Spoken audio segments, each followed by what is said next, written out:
Coming to you from a cozy little condo high atop Old Fourth Ward, Atlanta. Welcome to The Ron Show on America One Radio. Here's your host, Ron Roberts. All right, and a happy Monday to you. Welcome to The Ron Show. And then there were, well, I guess three. You have to count on, well, do you have to? Okay, so we have three candidates on the left, sort of. But really only one. And that would be the incumbent, Joe Biden, who along with Vice President Kamala Harris are the de facto nominee team for the Democratic National Committee. By the way, Vice President Kamala Harris gave remarks earlier today in Wisconsin on the anniversary of the Roe v. Wade decision 51 years ago, and we'll have that for you in the second half of the show. On the other side, you got Biden Harris on one side. On the other side, you have Donald Trump with his yet-to-be-named vice presidential ticket mate, although he said that that person he has decided on, he's just not ready to announce yet. Ron DeSantis dropped out. I don't know why. I'm thinking money. But he dropped out. I also think that Ron DeSantis realizes that, and you could just tell, like he really never wanted to go hard for President Donald Trump. Anecdotally, you'd hear a lot of folks on the campaign trail, reporters, pundits, say that a lot of Trump voters like Ron DeSantis. They just don't want to vote for him right now. Essentially saying, hey, dude, chill. Your time will come in 4 years. We'll be all over you then. But right now, this is about Donald Trump. Nikki Haley's gone a little harder for Donald Trump, although not full-on Chris Christie-like. Will that change? It'll be interesting to see. From someone who, I hope anyway, has a firmer grasp on American history and its many racist footnotes, just find this all very interesting. Why? Well, let's remember what Nikki Haley says about American history. We're not a racist country, Brian. We've never been a racist country. Our goal is to make sure that today is better than yesterday. Are we perfect? No. I know I faced racism when I was growing up, but I can tell you today is a lot better than it was then. Jake Tapper in a CNN town hall last Thursday gave her an opportunity to clean these remarks up. Protections for the institution of slavery were written into the U.S. Constitution. Yep. The White House was built with slave labor. Mm-hmm. Your home state of South Carolina seceded from the Union, fought a war to defend the enslavement of black people. Mm-hmm. I understand you don't think America is a racist country now, but we're here at a college. Do you really think as a historical matter, America has never been a racist country? I mean, think about what you're saying. First of all, I will tell you, when you look at, the Declaration of Independence, it was that, men are created equal with unalienable rights, right? That was what we all knew. But what I look at it as is I was a brown girl that grew up in a small rural town. We had plenty of racism that we had to deal with. But my parents never said we lived in a racist country. And I'm so thankful they didn't. Because for every brown and black child out there, if you tell them they live or were born in a racist country, you're immediately telling them they don't have a chance. And my parents would always say, you may have challenges. And yes, there will be people who are racist. But that doesn't define what you can do in this country. And so I think it's important that we tell all kids that, look, America is not perfect. We have our stains. We know that. But our goal should always be to make today better than yesterday. It's hugely important. And that's the problem I have, is we have too many people with this national self-loathing. It is killing our country. We have got to go back to loving America. We are blessed because that little brown girl in that small rural town in South Carolina, she grew up to become the first female minority governor in history. She then went on to be UN ambassador, and now she's running for president of the United States. I want every brown and black child to see that and say, no, I don't live in a country that was formed on racism. I live in a country where they wanted all people to be equal and to make sure that they had life, liberty, and the pursuit of happiness. Okay, but just to... Just to push back a bit, because I was a history major in New Hampshire. You're talking about the ideals of America. But America was founded institutionally on many racist precepts, including slavery. But when you look at said all men are created equal, I think the intent was to do the right thing. No, she's absolutely wrong about that. The intent wasn't to do the right thing. In fact, anybody who studied American history, and I did in college, I'm, after all, a 27-year sophomore at the University of Georgia, anybody who attended college and sat in an American history class knows that the Constitution we revere wouldn't get ratified unless compromises were made to keep slavery intact. You couldn't get enough signatures from southern states on the U.S. Constitution to ratify it without keeping slavery in place.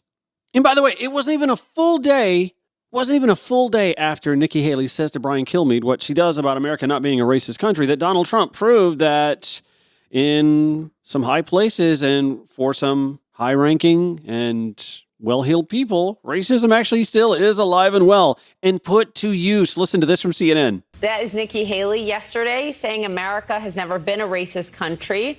Less than 10 seconds later, in that same answer, here's what she said also. I know I faced racism when I was growing up, but I can tell you today is a lot better than it was then.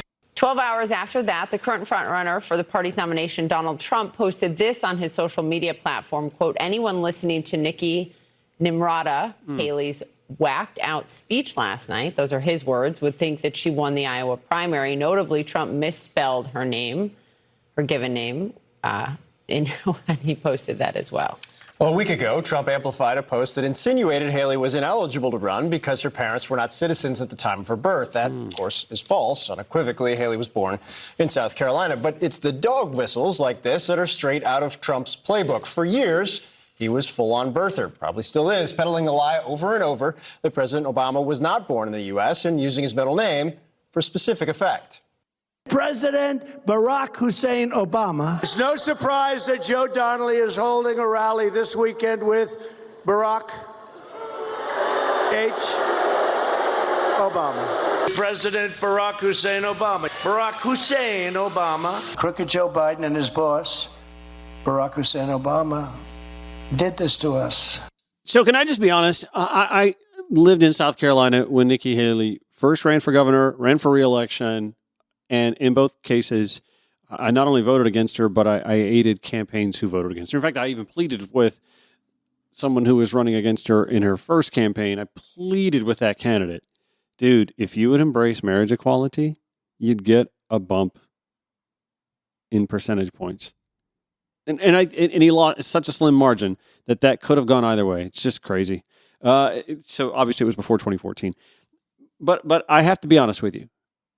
I used to point out to folks who bristled at the notion that the party that she was aligned with and running for in their uniform, I used to tell folks all the time, it's a racist country. It just makes no sense how Nikki Haley, whose real name is Nimrata, wants to play the I'm not racist and this party's not racist game when clearly, racism stirs the pot.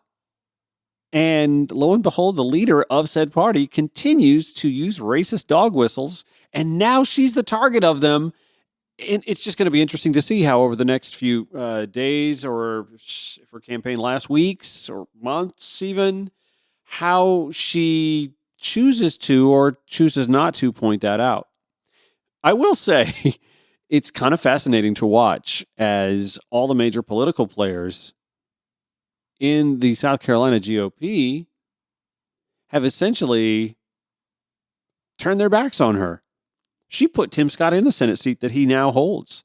And yes, he's won re-election to it, but he wouldn't have been in it in the first place were it not for Governor Nikki Haley. And who did Tim Scott endorse over the weekend? Donald Trump. Again, who it's hard to ignore has some pretty racist tendencies. Okay, so now here we are, and I think still with time left on the clock in the game here we are with the two-person race that establishment Republicans, the Liz Cheney types, who wanted anybody other than Donald Trump to be their nominee. Here's their opportunity to get behind a candidate that can take him out. Now, will the voters respond to that? I don't know. At the end of the day, you have to remember, Donald Trump won not just the GOP nomination, but the U.S. presidency in 2016 on a shoestring budget when you compare it to the campaign budgets of past major presidential candidates.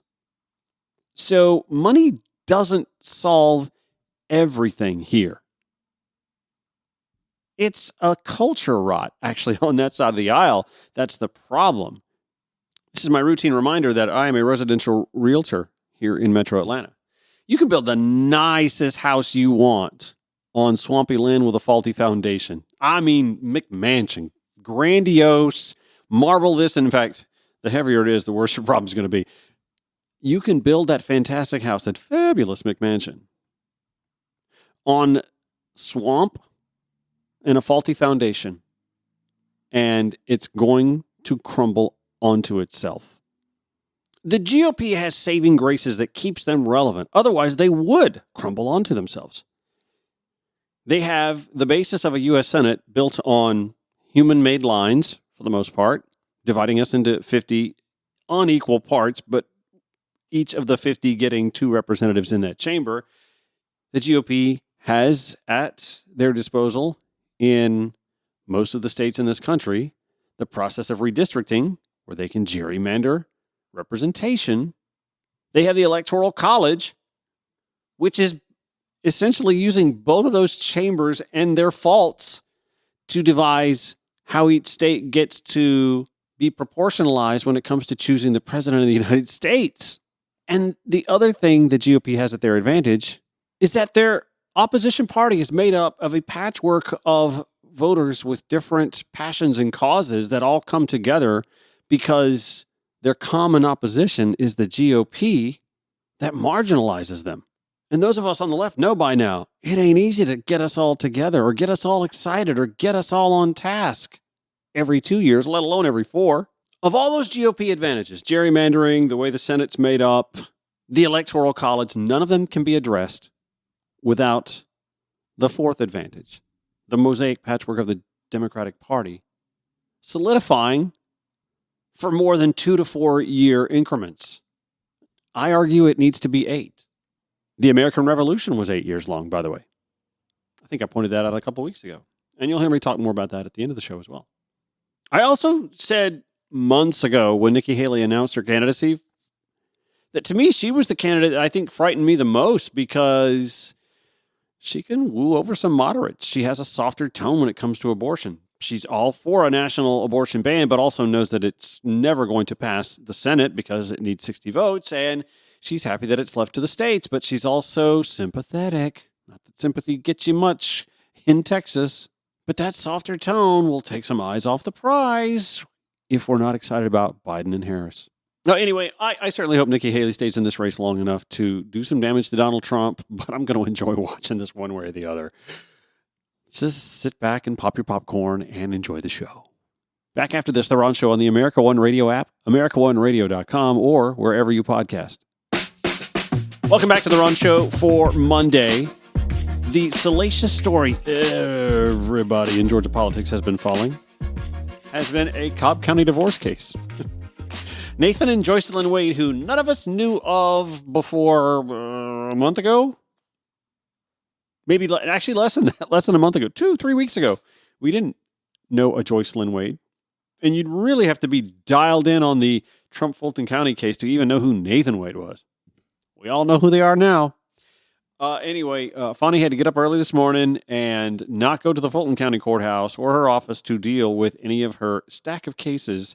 No, she had to go to a courtroom and wait to find out if Cobb County Superior Court Judge Henry Thompson was going to ask her to testify under oath or be deposed to speak to the Wade's divorce.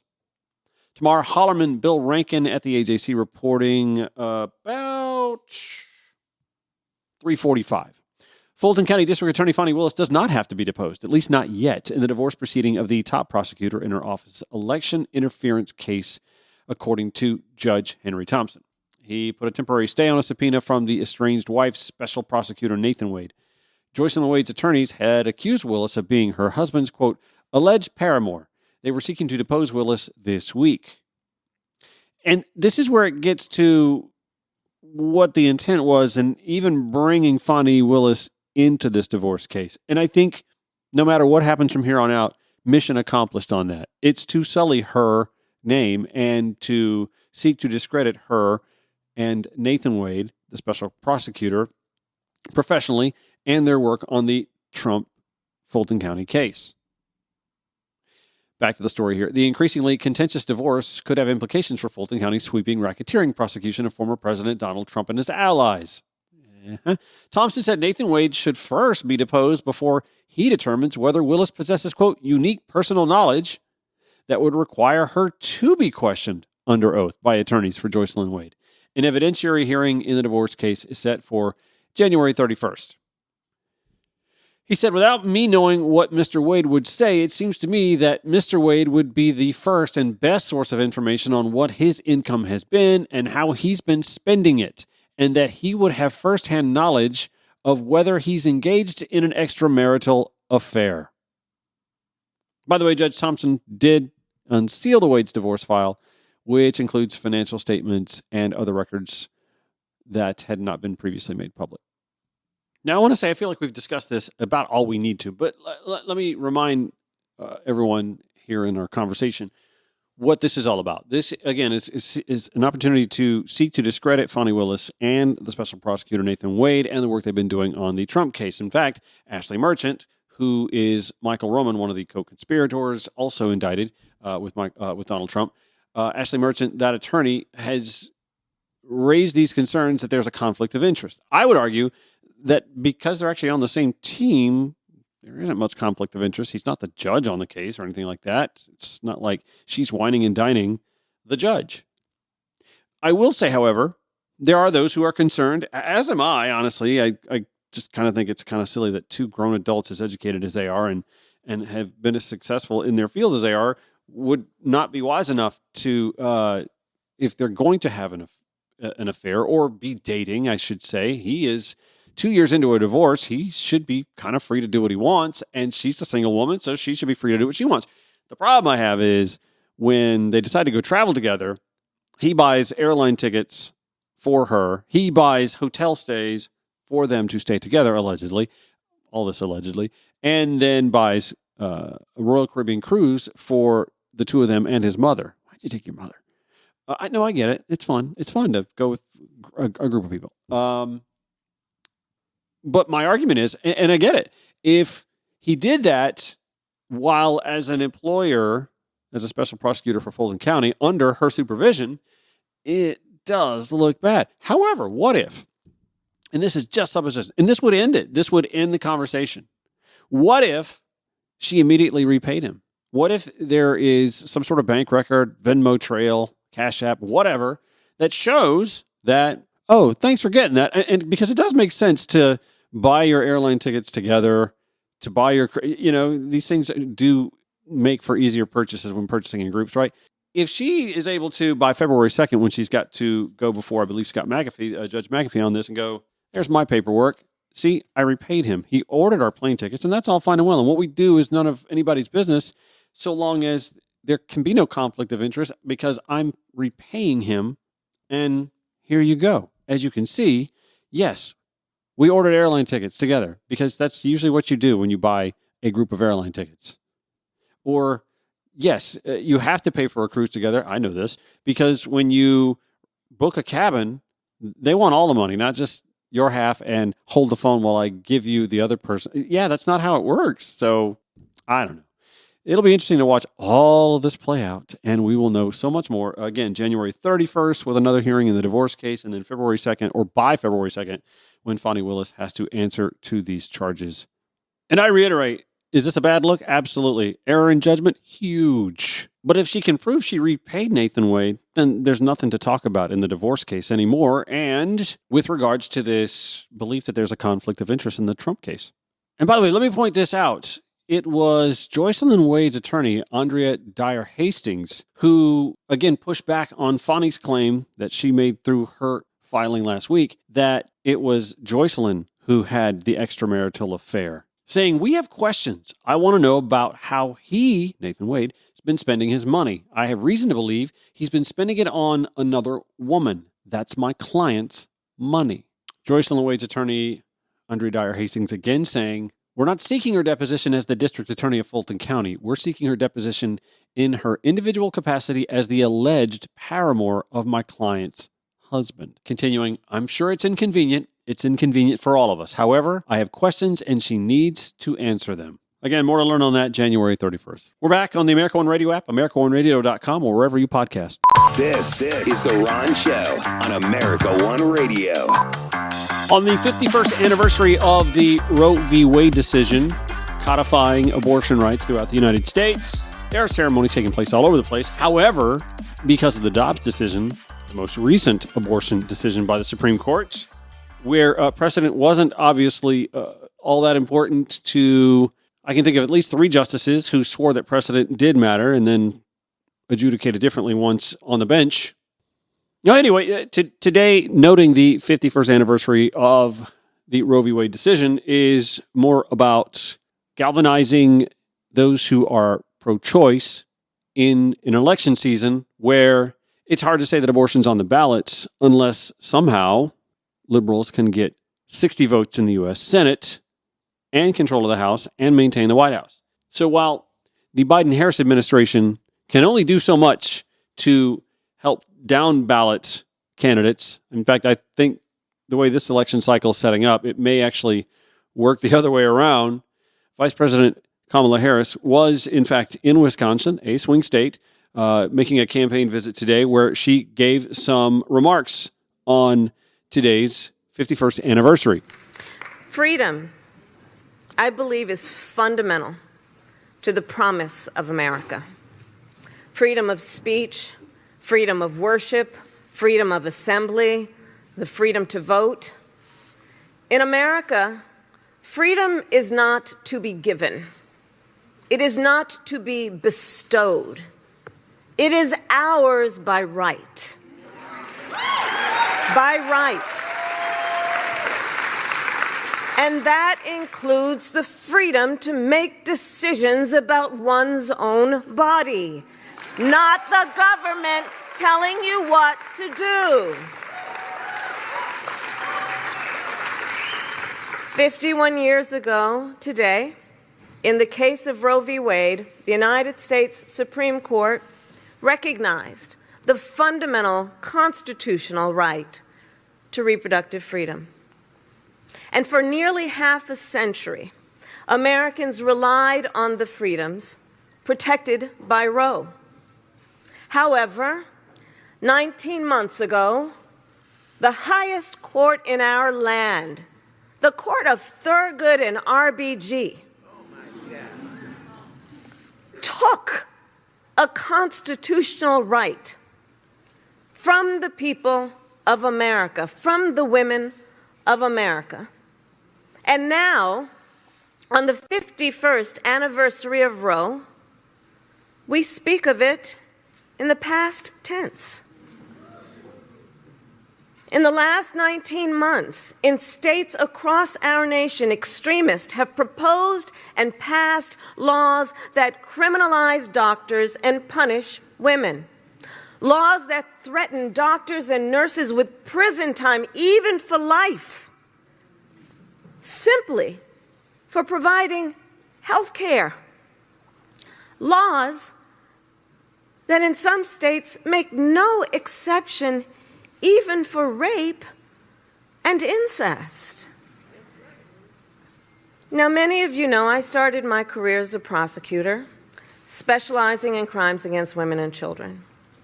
What you may not know is one of the reasons why.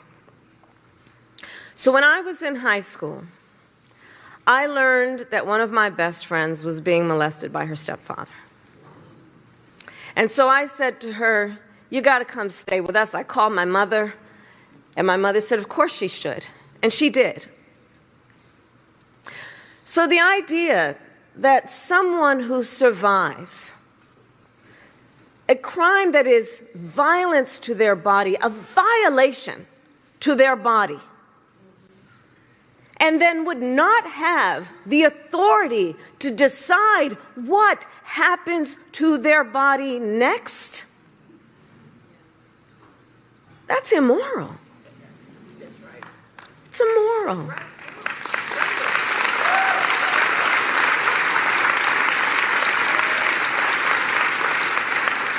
And let us all agree, one does not have to abandon their faith or deeply held beliefs to agree the government should not be telling her what to do with her body.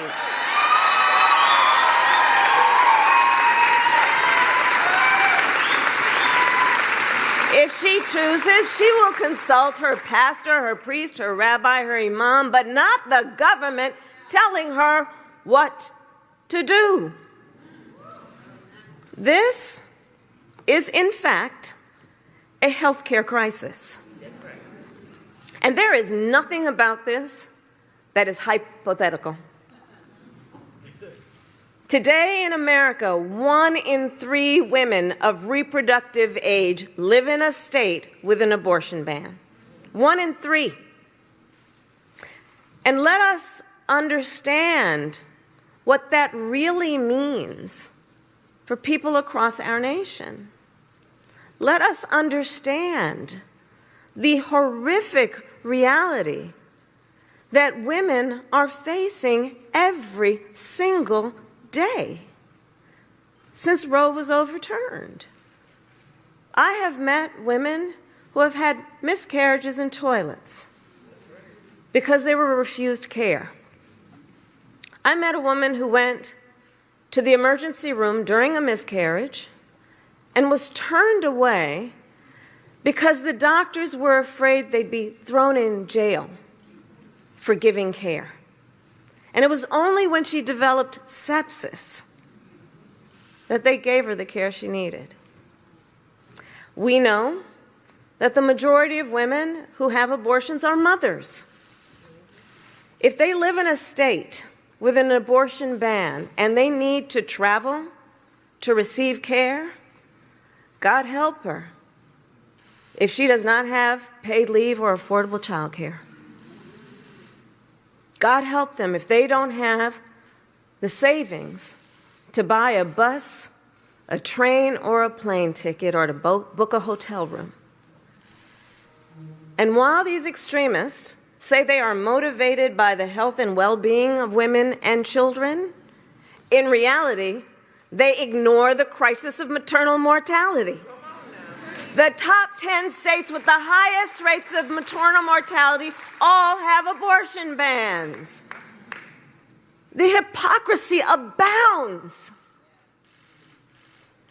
And let us be clear about what they're up to.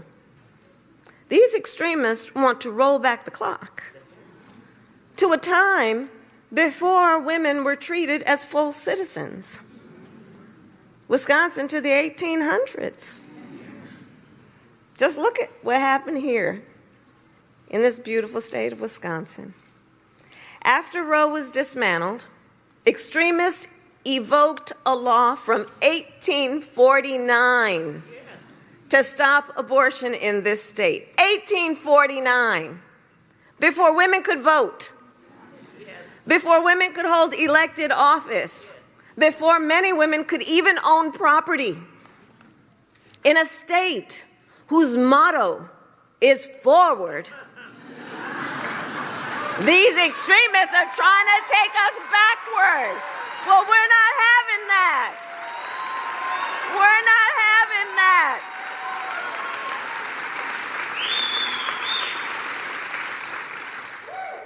And just look at what the fallout has been. The reproductive care clinics across the state that had to close. The women that hospitals had to turn away. women like Megan. So Megan learned she was pregnant early last year.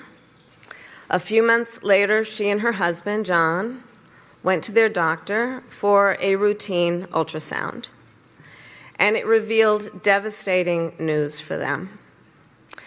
The fetus had a severe genetic disorder, and Megan's pregnancy threatened her life. But because of that 1849 law, Megan's doctor could not provide a life-saving abortion unless he found 2 other physicians to sign off. He called doctor after doctor here in Wisconsin, but none were willing to risk going to prison. Ultimately, Megan had to go to Minnesota to receive care. She had to leave the state where she calls home to save her life. Thankfully, late last year, a judge declared that this 1849 law did not apply to abortion, and some clinics in Wisconsin have since reopened. But that does not undo or heal the incredible pain that women like Megan have endured. Megan and her husband, John, are here with us today, and in front of all the friends, let us applaud them for their courage. And I thank them for the time that I had with them today. Can we please applaud them?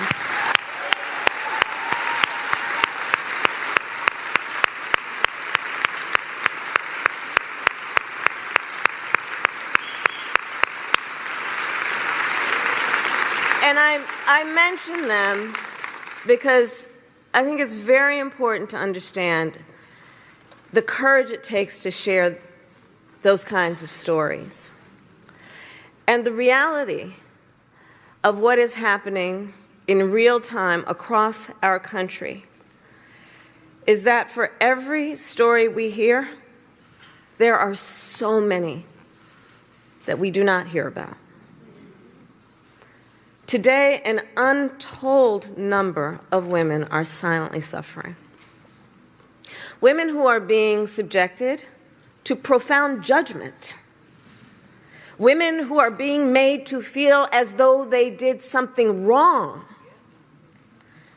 as though they should be embarrassed, being made to feel as though they are alone. And to those women I say, we see you, and we are listening, and we see your incredible strength, and we are here with you.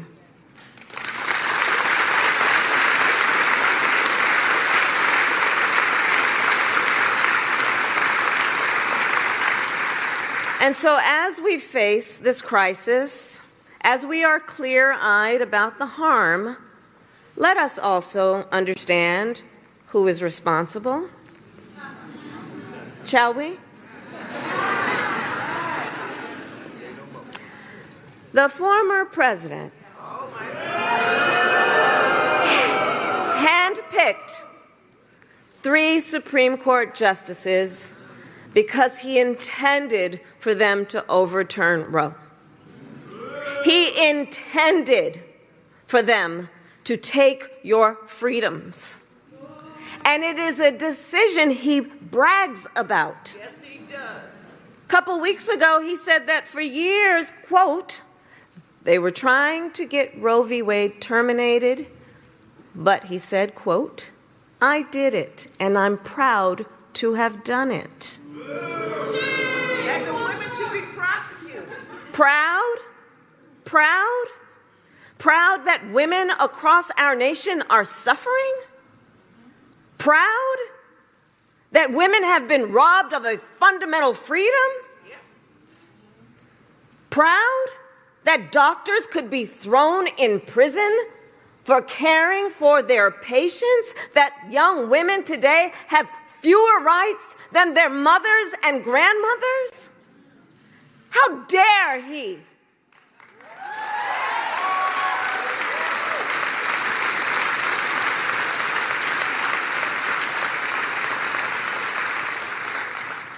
And the extremists are not done. This afternoon, in the Wisconsin legislature, extremists will hold a hearing on a new bill that would ban abortion in this state with no exception for rape and incest.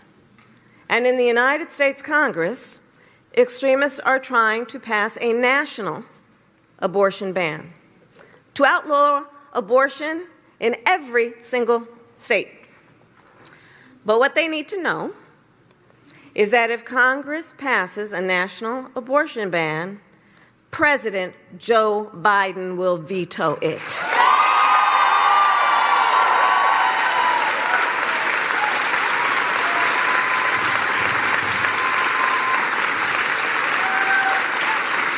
Yes, he will. Because here's the deal about all of us. We trust women. We trust women to make decisions about their own bodies. We trust women to know what is in their own best interest. And women trust us to fight, to protect their most fundamental freedoms.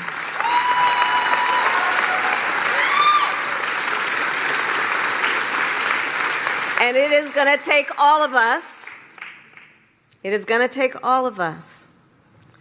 Joe Biden and I are fighting in court to protect women's access to medication and emergency care. We strengthened the patient privacy protections so that medical records stay between a woman and her doctor. And we are protecting the right of women to travel for abortion care. But the bottom line is, to truly protect reproductive freedoms, we must restore the protections of Roe. Because you see, what the United States Supreme Court took, Congress can put back in place.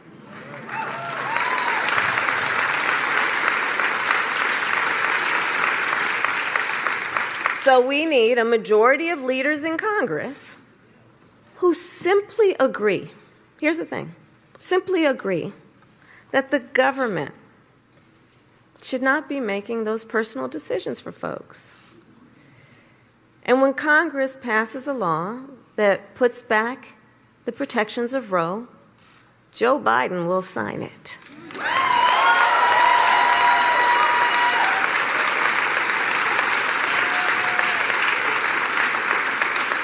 So I'll close with this. It's going to take all of us to get us to that place. Everybody here. And momentum is on our side. We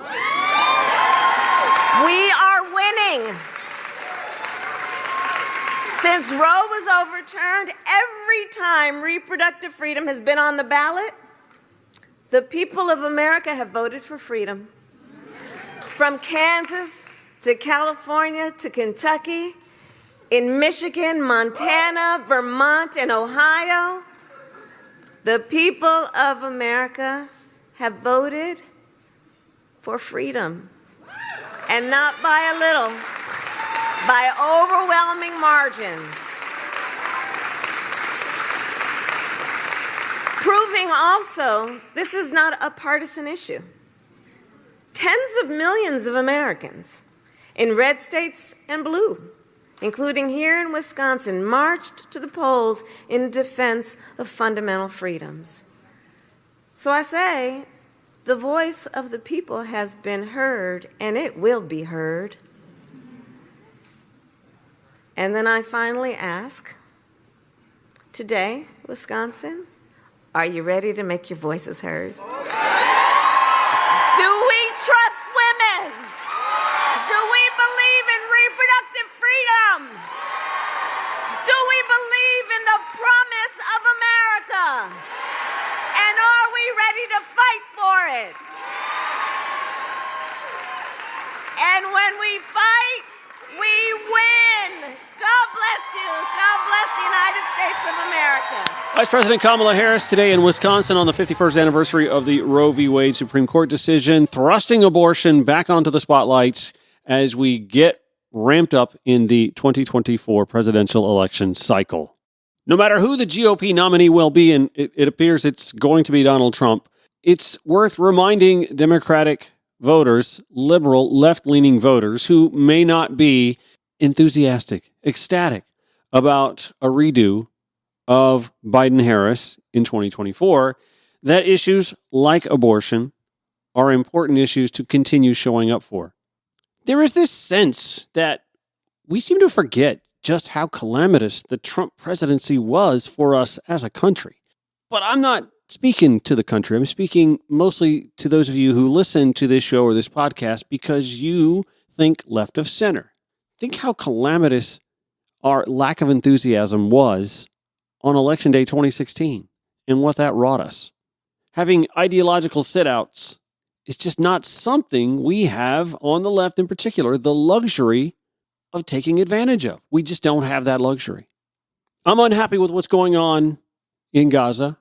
I'm unhappy with Benjamin Netanyahu, who, by the way, is not a Biden administration official and whom Biden has almost no control over, other than maybe the purse.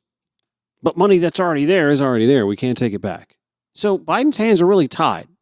I get it. People want him to be more forceful. And I think behind the scenes, he has been. You have to understand, from a diplomatic state of mind and point of view, and in an election year, there's just only so much that can be said in public or done policy-wise to influence Benjamin Netanyahu. To the younger voter, yes, he hasn't done enough on student loans, but you do understand, because you're college educated, that he can't just unilaterally do something, and by the way, actually has, without pushback from the right or through the courts. And yet he's still trying. Billions more thrown at that just last week. Yes, inflation kicked all of our asses the last few years. First of all, didn't start with Joe Biden, but actually has cooled under Joe Biden's presidency. The recession everybody predicted the minute his hand hit the Bible, January 20th of 2021, has yet to come to fruition. I'm saying liberal, progressive, independent, moderate liberal types, you're on a hike. You've got two paths to take to get back to your vehicle, and one is a swamp riddled with alligators, and the other is just a muddy bog that's going to get your shoes really dirty. You're not happy about taking either path, but which path are you going to take? The one that gets you back to your car safe and sound, right? Yeah, not an exciting decision to make on Election Day this year, but the decision, at the end of the day, you have to make, right? Especially if you turn backwards and see the crazy orange-skinned guy with the crazy hair coming at you with a chainsaw. You can't turn back. Look forward. More Ron Show after this. The America One Radio app, AmericaOneRadio.com, or wherever you podcast. Final segment of the Ron Show for Monday, and this is probably the shortest one I've ever done. Well, blame the Vice President. Her speech went 18 minutes. And mine went another 3. No, I was just going to say, the American Revolution took 8 years for us to gain our independence, to go from British colonies to the United States. And I'm saying, for those of us who are the majority, the center left, progressive left, in order to wake up one day in a country where you have bodily autonomy, you have environmental rights being addressed by responsible adults, voting rights extended to all, regardless of race, gender, addressing the wealth gap, sensible, rational, attainable immigration reform. It may take us 8 years. And we start this year with our presidential elections and congressional seats. 2 years from now, we've got a Senate seat up for grabs in Georgia and all the congressional seats. 2 years after that, the presidential again with all the congressional seats and our other Senate seat. And then 2 years after that, you've got congressional seats again. 2 years after that, another president. It may take an 8-year cycle or 10 years at most. For a real revolution, we don't need muskets or guns. We just need to show up as the majority that we are, even if you don't like the names atop the ticket. I don't like dental checkups, but they're good for my teeth and my overall health. Anyway, that's it for The Ron Show. Back tomorrow, 5 to 6 p.m. on the America One Radio app, AmericaOneRadio.com, wherever you podcast. Show notes at RonShowATL.com.